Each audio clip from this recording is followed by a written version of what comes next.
보안검색요원 등 인천국제공항공사 비정규직 근로자의 정규직 전환에 따른 논란이 커지자 청와대가 직접 사실관계 확인에 나섰습니다. 황덕순 청와대 일자리 수석은 TBS 라디오 김어준의 뉴스공장에 출연해 보안검색요원의 정규직 전환은 2017년에 결정돼 노사 합의된 사안이며 이에 대한 구체 방안이 이제야 발표된 것이라 말했습니다. 황 수석은 취업시장이 어렵기 때문에 민감하게 받아들일 수 있다며 오해에 대한 해명에 나섰습니다.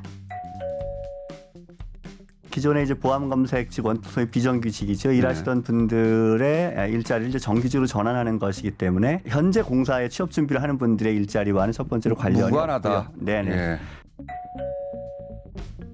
사실은 일하던 분들이 갑자기 사실은 자기 일자리를 잃고 나가야 되는 상황이기 때문에 그 또한 이제 공정하지 않은 측면이 있습니다. 그렇죠. 다만 2017년 5월을 기점으로 해서 그 이전에 들어온 분들은 인성검사나 적격심사 같은 것들을 거쳐 전환을 하지만 그 이후에 들어온 분들은 전환될 일자리라는 걸 알고 들어온 분들이기 때문에 아하. 이분들은 사실은 보안검색요원들이라도 이 필기시험 같은 공개 채용 절차를 또 거치게 될 다시 겁니다. 한번. 그럼 그분들 중에도 탈락하는 분들이 또 있겠네요. 뭐 안타깝습니다만 그런 분들이 생길 수가 있고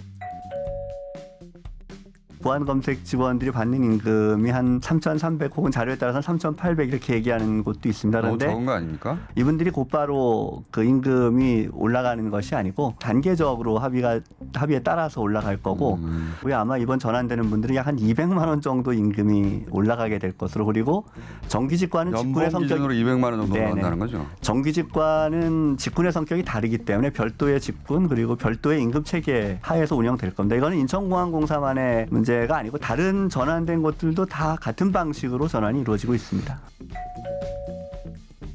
공공기관의 운영이 비용 절감, 효율성 뭐 이런 것에 집중이 돼 있었습니다. 그러다 보니까 뭐 많은 분들이 기억하시겠습니다만 구의역 김군 사건이라든가 아니면 또 그렇죠. 하청 맞아요. 청년 근로자들의 그때는 사망이라든가 또 비정규직 문제를 집중적으로 거론했었는데. 네, 그런 분들 그런 이제 소위 불합리한 점들이 있었고 그래서 적어도 계속되는 일자리라면 그리고 국민들의 생명 안전과 관련된 일자리라면 정규직으로 안정된 일자리로 만들고 또 처우에 있어서도 공정성을 담보하는 것이 공공 서비스를 위해서도 공공 서비스의 질을 위해서도 좋겠다 이런 것이 정부의 기본적인 방향이고요. 또 이제 채용 과정의 공정성과는 조금 다른 측면에서 또 더 커다란 노동 시장에서의 공정성을 지향하는 과정이었죠.